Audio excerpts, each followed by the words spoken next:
This story is titled, I Gave My Parents a Luxurious One-Week Trip to Spain with Me when I picked them up to go to the airport. They told me they decided to go with my jobless sister instead of me. My mother smiled. Your sister needed some rest, so we decided to take her. I didn't say anything. They had a big surprise when they landed in Spain.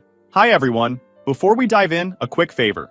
If you enjoy content like this, please hit the subscribe button. It's free, supports the channel, and makes sure you never miss out on amazing videos. Alright, let's get started. So here's the thing. My parents and I have been through a lot this past year. My sister Carmen went through a messy divorce that left her an emotional wreck. And when I say messy, I mean full-on disaster. Arguments about money, her ex trying to keep the dog, late-night crying sessions that woke up half the neighborhood. It wasn't pretty. Carmen basically fell apart, and my parents and I had to pick up the pieces. My mom, Anna, was running around doing everything for her, helping her move out, dealing with lawyers, even cooking for her some nights because she's just too fragile right now. My dad, Javier, tried to play it cool, but you could tell the whole thing was wearing him down. He started looking 10 years older in just a few months. And me? I was doing whatever I could to help out too, even though I had my own stuff going on. I work full-time and have my own bills to pay, but I still chipped in for things like Carmen's groceries when she ran out of money, which was often. I even gave her my old car after hers broke down because she couldn't handle the stress of buying a new one. We all carried her weight because, well, that's what family does, right? Fast forward to earlier this year. Things finally started to settle down a bit. Carmen moved into her new place, and my parents stopped worrying about her every second of the day. I wanted to do something nice for them, a way to say thank you for everything they've done. Not just for me, but for Carmen too. So I started planning. I'd been saving for years, just putting a little money aside every paycheck. Originally, I thought I'd use it for a down payment on a house or maybe a big trip for myself someday. But then I thought, why not use it for something special now? My parents had been through so much stress and deserved a break. So I decided to plan a trip to Spain for the three of us. Why Spain? My mom always talked about wanting to visit Barcelona to see the Sagrada Familia. She's obsessed with architecture, and it's been her dream for as long as I can remember. My dad's more of a foodie, so I figured he'd love the tapas and paella. Plus, Spain has a little bit of everything. Beaches, history, culture. It just felt perfect. I went all out. I spent hours researching the best flights, hotels, and tours. I made sure we'd have time to relax too, with plenty of free days to explore or just enjoy each other's company. The whole thing cost way more than I'm comfortable admitting, but I didn't care. It wasn't about the money. It was about creating memories with my parents. I pictured us wandering through cobblestone streets, eating churros dipped in chocolate. Anyway, the day of the trip finally came. I woke up early to pick them up and drive them to the airport. I was so excited I barely slept the night before. I pulled into their driveway right on time, or so I thought. As soon as my mom stepped onto the porch, she said, "You're late." I glanced at the clock on my dashboard. It's 7:03, Mom. 3 minutes late. I tried to laugh it off, but she just gave me that look. You know the one. I got out of the car to help with their luggage. My dad came out with his suitcase, and I was about to grab it when the door opened again. That's when I saw Carmen dragging her own suitcase behind her. I stopped in my tracks. "What's going on?" I asked, my voice already tight. My mom looked at me, smiling way too brightly. "Oh, Valeria, we decided Carmen should come instead of you. She's been through so much lately, and she really needs this trip." I froze. Instead of me? My heart was racing, but I tried to keep my voice steady. "Mom, I've been planning this for so long. I paid for everything." She waved me off like I just said something ridiculous. "And we're so grateful, sweetheart. But you work so hard. You can take another trip later. Carmen needs this right now." Carmen didn't even look guilty. She just smirked and said, "Thanks for understanding, Val. This means a lot to me." I turned to my dad, hoping he'd back me up, but he avoided my eyes and handed me his suitcase like it was no big deal. This couldn't be real. But what could I say? I wasn't about to throw a tantrum in the driveway. So I swallowed my anger, clenched my jaw, and forced a tight smile. "Let's get going then," I said, my voice flat. The car ride to the airport was weird. Like, I don't know how else to describe it. It wasn't just the awkward silence. It was the heaviness in the air. Like everyone knew something was off, but nobody wanted to be the first to say it out loud. Well, not everyone. Carmen clearly had no clue. She was sitting in the back seat, chatting away like this was the greatest day of her life. "Oh my gosh, Mom," she said, leaning forward to the front seat. "Did you see that thing on TikTok about the shopping streets in Madrid? I have to go. And do you think we'll have time for a day trip to Toledo? I read that it's like so cute and historical, or whatever." I didn't even glance at the rearview mirror. My hands were gripping the steering wheel so tightly, my fingers started cramping. How was she so casual about this? Did she really not get how screwed up it was that she was here instead of me? Mom just chuckled like everything was fine. Don't worry, Carmen. We'll have time for everything. And even if we don't, we'll be back someday. Right, Javier? My dad, sitting quietly in the passenger seat, gave some half-hearted, like he didn't want to be involved in the conversation. Smart move, honestly, but also kind of infuriating. He hadn't said one word to me since we left the house. It was like he couldn't even look at me. I couldn't keep quiet any longer. So, just to be clear, I said, my voice flat, this is officially her trip now? The car went quiet for a second.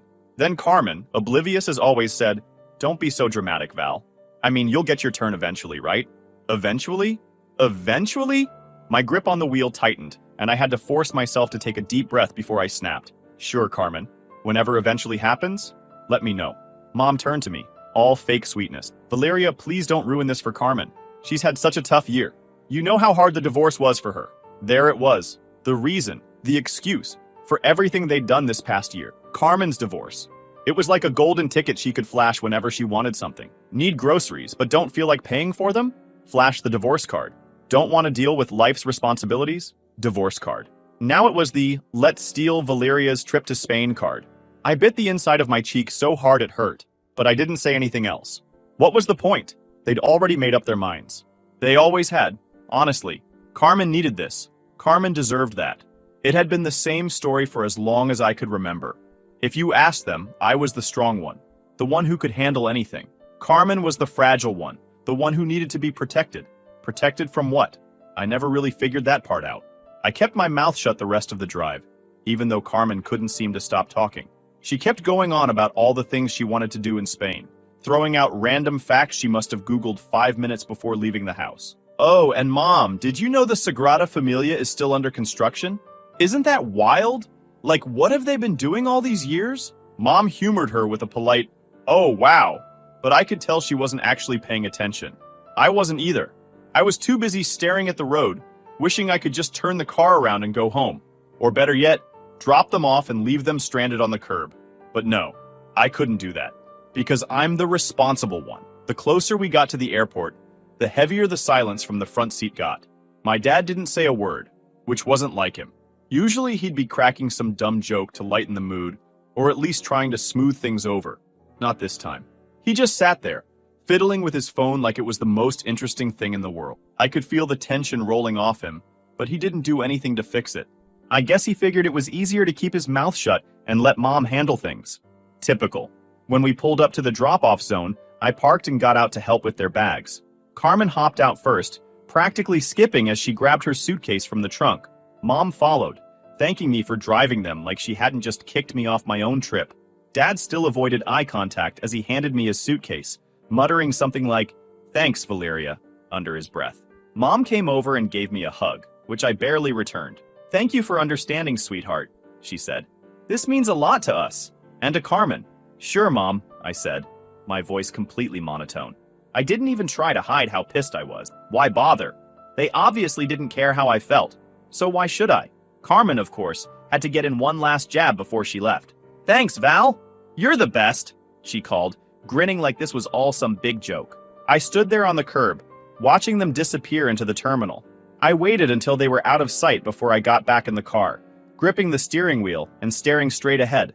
My chest felt tight, and my stomach was in knots. This wasn't just about the trip. It was about everything. All the times I'd put their needs ahead of my own, and gotten nothing in return. This trip was supposed to be my way of bringing us closer together, of showing them how much I appreciated everything they'd done. And what did I get for it? A slap in the face. The drive home was a blur. I couldn't stop replaying the whole thing in my head, over and over again. Carmen's smirk, Mom's dismissive tone, Dad's silence. It all felt so unfair. By the time I pulled into my driveway, the anger had completely taken over. I sat in the car for a few minutes, gripping the wheel so hard my fingers started to ache. Then I got out, slammed the door behind me, and marched into the house. I didn't even bother taking off my shoes. When I sat down, my hands were still shaking. Not because I was nervous or upset, but because I was angry. Furious, really. The kind of anger where you can feel it bubbling in your chest and pounding in your head, and you know if you don't do something, you're going to explode. I opened the laptop, pulled up my email, and just stared at the screen for a second. The itinerary for the trip was right there in my inbox, taunting me like some cruel joke. Flights, hotels, tours, everything. All meticulously planned and paid for by me. All for a trip I wasn't even invited on anymore. I clicked on the hotel confirmation first, the boutique hotel in Madrid. I'd chosen it because it was supposed to be charming and intimate, with amazing reviews about the service and location. A place where we could relax after long days of sightseeing and enjoy each other's company. Well, apparently that was just for Carmen now. Not anymore, I muttered under my breath. It took about 3 clicks to cancel the reservation. I didn't even hesitate. The moment I hit cancel booking and saw the confirmation email pop up in my inbox, I felt a small sense of satisfaction. It wasn't much, but it was a start. Next was the villa in Seville. This one stung a bit more because I'd splurged on it. I mean, it had a private pool, a huge terrace, and was right near the old town. It was probably the nicest place I'd ever booked, and I'd been so excited about it. I could picture us sitting by the pool, laughing and sharing stories, finally feeling like a family again after everything we'd been through. Except now, it would have just been Carmen sitting there, sipping iced tea and living her best life. Yeah, no, I said to myself, shaking my head. Cancel. The email popped up almost instantly. Another one down. The tours were next. I'd booked 2 private tours. I'd chosen private tours because I wanted us to have a more personal experience, to really connect with the places we were visiting without being stuck in some big tourist group. But now, they could wander around aimlessly for all I cared. Cancel. Refund. Done. I sat back in my chair for a second, letting the cancellations sink in. It felt good. Really good. Not just because I was getting my money back, although that was a bonus, but because it felt like I was taking control of something that had been completely ripped away from me. Then I remembered the flights. I pulled up the airline's website and logged into my account. The flights were probably the most expensive part of the whole trip, especially since I'd upgraded my parents and myself to business class. It was supposed to be a treat, something special for them after all the stress they'd been through. But now, the thought of Carmen sitting in business class, reclining in a comfy seat and sipping orange juice, made my blood boil. I couldn't cancel their flights entirely. They'd already checked in, but I could downgrade them. Back to economy they went. I clicked through the options, feeling a little guilty for about half a second. But then I remembered the smug look on Carmen's face when she said, "Thanks for understanding, Val," and the guilt evaporated. Downgrade. Confirm. Done. I leaned back again, staring at the screen. There was one last thing to deal with, the return flight. I clicked on the return flight details, my finger hovering over the cancel button. For a second, I hesitated. Was this too far? Would they be stranded in Spain, completely helpless? Then I remembered who I was dealing with. My parents weren't helpless. They'd figure it out, just like they'd figured out how to replace me on this trip. Good luck with this one, Carmen, I muttered, and hit the button. Cancel. Confirm. Done. The email popped up, and I stared at it for a long time. I felt lighter, I guess, like some of the weight that had been crushing me all day had finally been lifted. I closed my laptop and stood up, stretching my arms. My chest didn't feel so tight anymore, but the anger wasn't completely gone. Not yet. I walked into the kitchen and grabbed a glass of water, sipping it slowly as I thought about what I'd just done. Part of me still felt guilty, like maybe I'd gone too far, but then I remembered why I'd done it. I didn't go too far. If anything, I'd done exactly what I needed to do. By the time I finished my water, I felt calmer. I grabbed my phone and scrolled through my emails, double-checking the cancellations to make sure everything was in order. They were still going to Spain, but they weren't going to have the luxury vacation I'd planned for them. They'd have to figure it out on their own now. And honestly, that felt like justice. I left my laptop on the kitchen table and went to my room, grabbing a book from my nightstand. I wasn't in the mood to read, but I needed something to distract me. Anything to take my mind off the day I'd just had. As I lay there, flipping through pages without really reading them, I felt a strange sense of satisfaction. For once, I hadn't just rolled over and let them walk all over me. I'd stood up for myself, even if it was in a quiet, behind-the-scenes way. They might not know it yet, but they were about to learn a very important lesson. You don't mess with someone who's been holding everything together for you. For the first time in a long time, I felt like I'd actually done something for myself. And that, I realized, was worth more than any trip to Spain. The call started before I even finished unpacking my suitcase. I was in my room, methodically putting away the clothes I'd packed for a trip I wasn't taking anymore, when my phone buzzed on the nightstand. I ignored it at first, then it buzzed again, and again. I sighed, picking it up to see the barrage of notifications.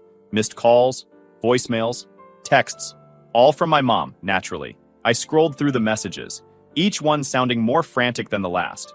Anna. Valeria, we can't check into the hotel. They don't have our reservation. Call me right away. Anna. This isn't funny. Fix this now. Anna. What's going on?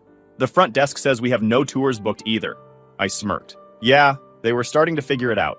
I put the phone down and went back to unpacking. It was almost funny how quickly they'd gone from, "Thank you, Val, you're the best," to "fix this now." What exactly did they think was going to happen? That I'd just sit back and fund their dream vacation after they decided I wasn't good enough to join? The buzzing continued as I hung my dresses back in the closet and placed my shoes back on the shelf. It filled the room like a mosquito that wouldn't leave me alone. By the time I finished unpacking, I couldn't take it anymore. I grabbed my phone and answered the next call. Valeria! Mom's voice came through loud and sharp, like she'd been waiting for me to pick up for hours. What did you do? The hotel says the reservation was canceled and none of the tours are booked anymore. I canceled them, I said, deadpan. There was a long pause. I could almost picture her standing in the middle of the hotel lobby, her mouth opening and closing like a fish. Why would you do that? She finally hissed. Oh, I don't know, I said, leaning back in my chair. Maybe because you decided to cut me out. You're lucky I even drove you to the airport. We thought you'd understand, she said, her tone shifting to something resembling guilt. Carmen needed this. And I didn't? I snapped. I've been helping you two support her all year. I've paid for everything. And when I finally do something for myself, you kick me out of it? No, Mom, I don't understand. Her voice grew sharper. Valeria, we don't do this to each other. Funny, I said. I was just thinking the same thing. Before she could respond, Carmen's voice came through in the background. Mom, just hang up on her. She's being ridiculous. That was the last straw. You know what? I said, my tone icy. You wanted Carmen on this trip so badly, so now you can enjoy it with her. Don't call me again to fix your mess. Goodbye. I hung up and turned off my phone. The silence was blissful. The next morning, I turned my phone back on out of curiosity. Predictably, there were more texts and voicemails. The first ones from Mom were angry. Anna, this is childish, Valeria. You've humiliated us. We don't deserve this. Then they started to shift. Anna, please just fix this. We're your parents. Dad had even chimed in, which surprised me. He usually stayed out of stuff like this. Javier, Valeria, this isn't like you. Let's talk. And of course, Carmen had to add her 2 cents. Carmen, just fix it already. I rolled my eyes and set the phone down. If they thought guilt-tripping me was going to work, they clearly didn't know me as well as they thought. By the third day, their frustration must have hit a boiling point, because the texts got even more dramatic.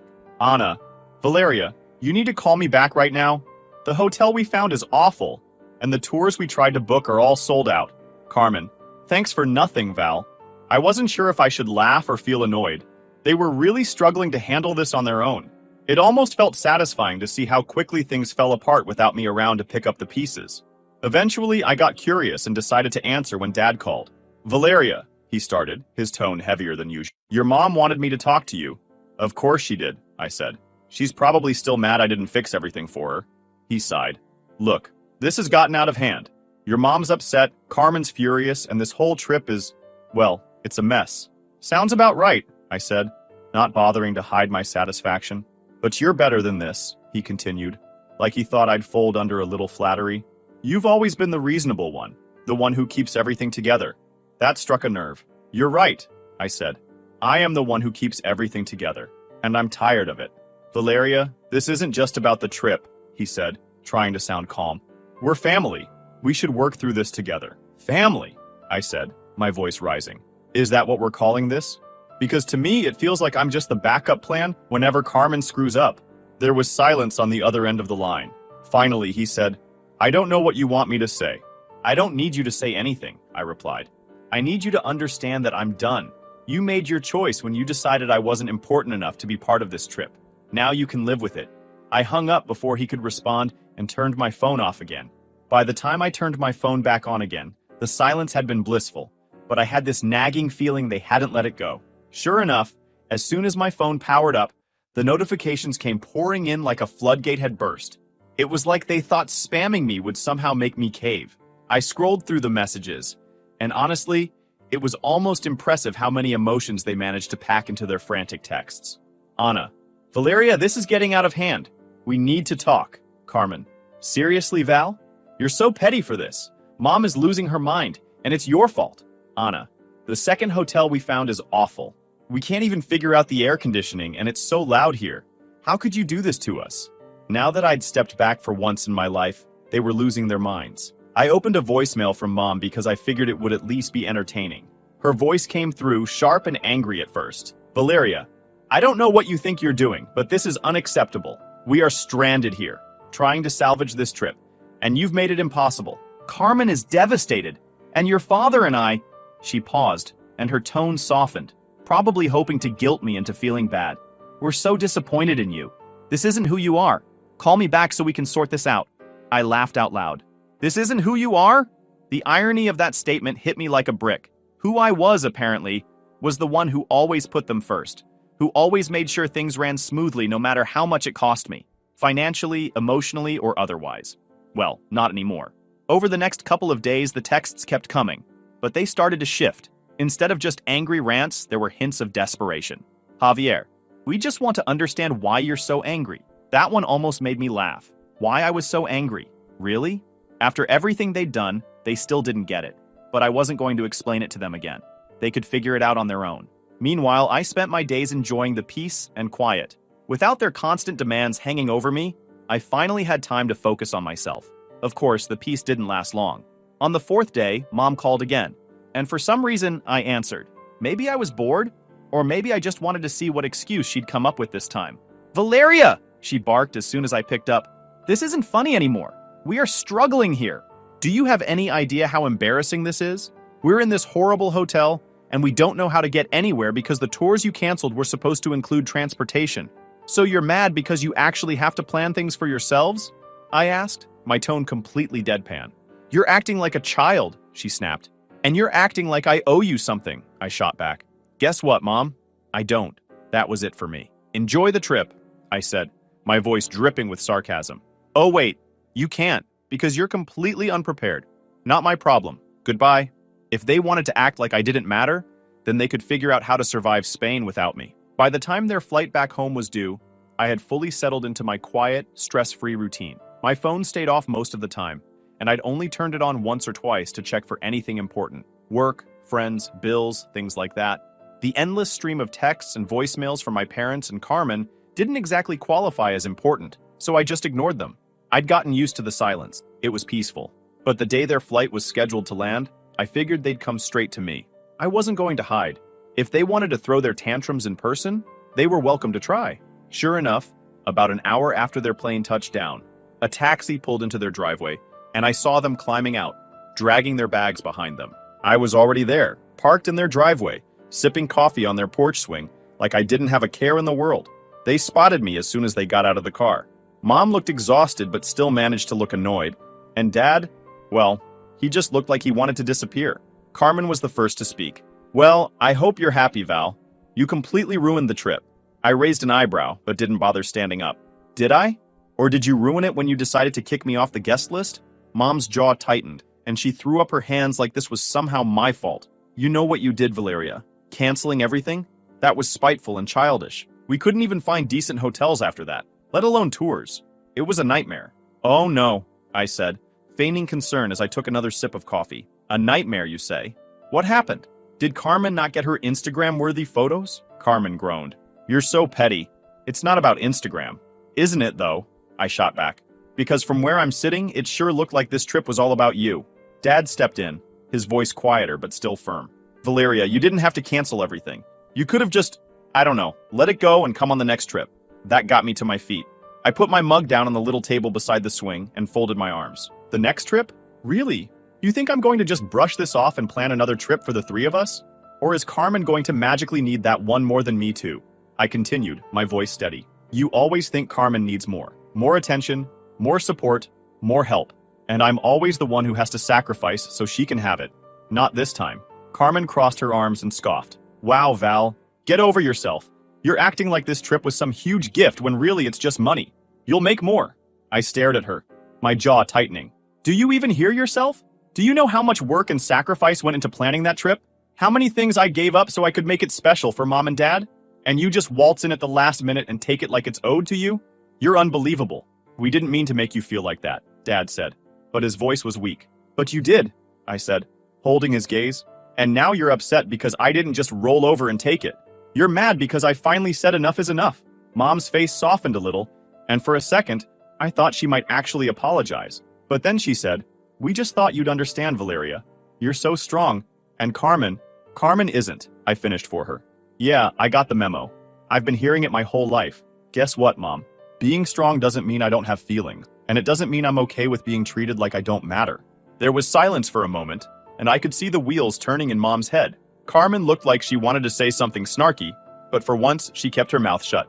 Finally, Dad broke the silence. "We're sorry, Valeria. We didn't think about how much this would hurt you." I raised an eyebrow. "No, you didn't. And that's the problem. You never think about me. You just assume I'll keep holding everything together while you focus on Carmen. Well, not anymore. From now on, I'm putting myself first." Mom's lips tightened, but she didn't argue. I could tell she wanted to, but she didn't have a leg to stand on. "Good," I said, picking up my bag from the swing. "I'm glad you're back safe, but don't expect things to go back to the way they were. I'm done being your doormat." I walked to my car, ignoring their calls for me to stop. As I pulled out of the driveway, I glanced in the rearview mirror. Mom looked stunned, Dad looked defeated, and Carmen just looked pissed. A few weeks after the blow-up with my parents and Carmen, I booked a solo trip to Spain. The idea came to me while I was scrolling through Instagram one night. Ironically, Carmen had posted some half-decent pictures from their trip. Grainy selfies in front of the Sagrada Familia, an awkward group photo by the Alhambra. It looked like they'd patched together something resembling a vacation after I canceled everything. But it was nowhere near what I'd planned. That thought didn't fill me with guilt. It made me realize something. I didn't need to tie my happiness to theirs anymore. Why should I miss out on Spain just because they ruined my first plan? I had the money back from all the canceled booking, and the idea of going on my own started to feel freeing. No schedules to accommodate, no family drama, no compromises, just me, doing what I wanted, when I wanted. When I flew back home, I felt lighter. My parents had texted me a couple of times while I was gone, and I'd skimmed through their messages. Mom was trying to sound apologetic, but it still had that undertone of guilt-tripping she was so good at. "Anna, hope you're enjoying your trip. Maybe we can talk when you get back?"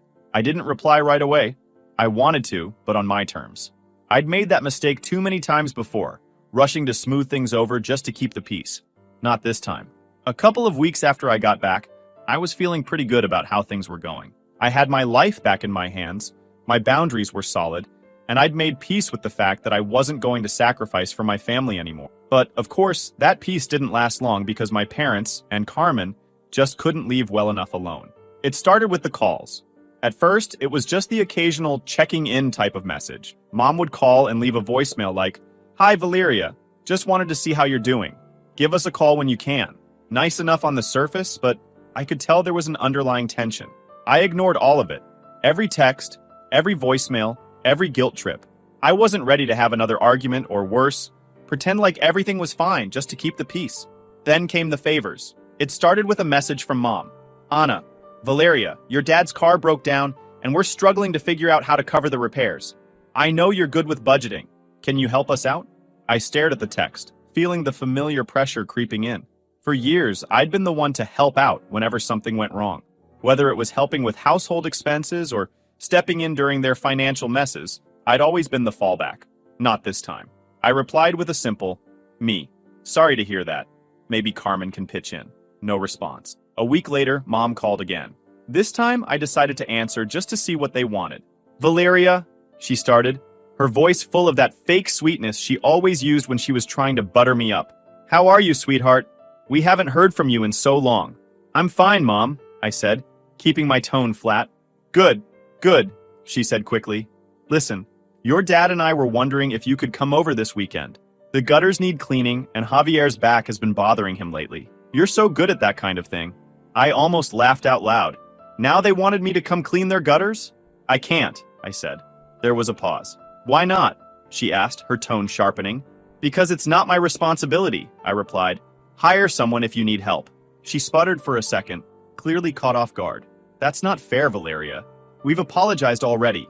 "No, you haven't," I said, cutting her off. "You've made excuses. You've tried to guilt me into forgiving you, but you've never actually apologized. And even if you did, it wouldn't change the fact that I'm done being your fallback." "Valeria, I have to go," I said, and hung up before she could argue. The final straw came a few weeks later when Carmen sent me a text. "Carmen, hey Val, I need a huge favor. My rent's due and I'm short this month. Can you spot me $500? I'll pay you back ASAP." I stared at the message for a full minute, feeling the familiar anger rise up. After everything, she still had the nerve to come to me for money like nothing had happened. I typed out a quick reply and sent it before I could second-guess myself. Me. No. Her response came almost immediately. Carmen, seriously? After everything I've been through, you can't help me out? Wow. You're unbelievable. That was it. I was done. No more explanations, no more arguments, no more giving them the benefit of the doubt. The next morning, I sat down and wrote an email to my parents. It wasn't long or overly dramatic. It was simple and to the point. Hi, Mom and Dad. I've been thinking a lot about everything that's happened, and I've come to a decision. I need to step back from this family dynamic for my own well-being. For years, I've been the one to hold everything together, to sacrifice my own needs for the sake of keeping the peace. But I can't do it anymore. I need space to focus on myself and build the life I want, free from the constant pressure to fix everyone else's problems. This isn't a decision I've made lightly, but it's one I feel is necessary. I hope you'll respect my boundaries moving forward. Valeria. I hit send and blocked their numbers. In the weeks that followed, there were a few attempts to get through to me. Emails from Dad, Facebook messages from Mom, even a friend of theirs reaching out on their behalf. I ignored all of it. It was hard at first, but as time went on, I realized how much lighter I felt without their constant demands and guilt weighing me down. For the first time in years, I was free to focus on myself without feeling like I owed anyone anything. Cutting ties wasn't easy, but it was the right decision. Some people might say I went too far, but honestly, I don't regret a thing. Sometimes the best thing you can do for yourself is walk away, and that's exactly what I did.